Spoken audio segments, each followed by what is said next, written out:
care of people with NF1 and plexiform neurofibromas can be really complicated because every person and every patient with NF1 can be different.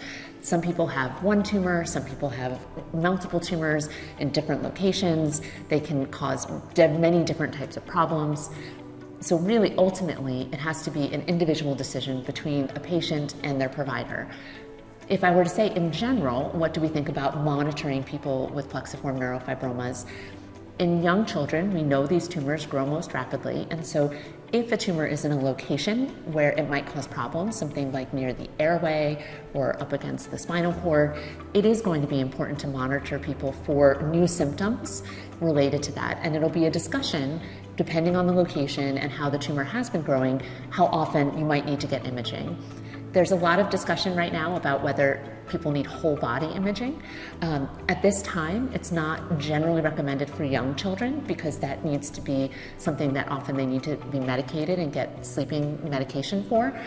But we do, in many cases, think about getting a whole body MRI in our young adults just to get a sense of overall tumor burden.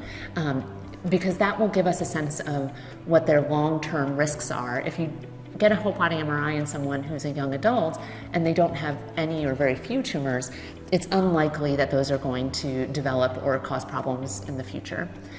The other thing I want to emphasize, though, for all of our young adults and teenagers is that any change or sudden change in your tumor, particularly new pain or pain that wakes you from sleep, really needs to be taken seriously and needs to be brought to the attention of your doctor, because that could be a sign that the tumor is changing from the benign, although very problematic, plexiform neurofibroma to a more aggressive cancer type tumor called a malignant peripheral nerve sheath tumor.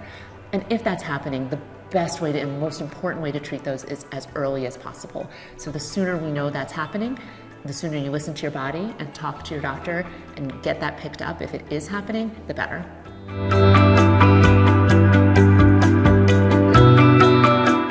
So treatment for plexiform neurofibromas has really evolved over the past few years, which is very exciting. There are now a couple of different classes of medications that have been shown to shrink the tumors. The main one, the one that's approved for plexiform neurofibromas, are called MEK inhibitors. The one that's approved is known as selumetinib. And that medication does shrink the tumors, which is amazing. In most people, about 70%, so 7 out of 10 people with NF1 who have a plexiform neurofibroma, if they receive this medicine, the tumor will shrink. The problem with the medicine is that, yes, the tumor shrinks, but it doesn't make the tumor go away. So at best, the tumor shrinks by about half from where it was. So if it started at 100%, it goes down at best to about 50%. And in most people, it's actually more like 20 to 30% shrinkage. That can cause a lot of benefit for many people. That is still a good amount of shrinkage, but it's not making the tumors disappear. There's another medication, another class of medication called tyrosine kinase inhibitor, specifically cabozantinib, that has also been shown to shrink the tumors about the same amount as selumetinib or other MEK inhibitors do.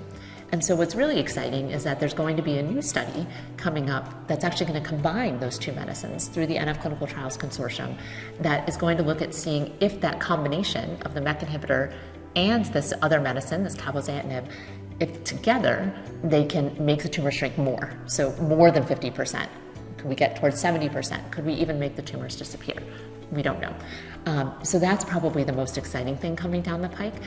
There's also different approaches thinking about, could we prevent the development of symptoms and neurofibromas by treating really young children? And so we actually also have a study coming up through the NF Clinical Trials Consortium that's going to be looking at treating young children with tumors that are not yet causing symptoms or problems with selumetinib to see if we can prevent them from developing problems. So stay tuned, because hopefully we'll have more information about that in the next few years about whether that helps.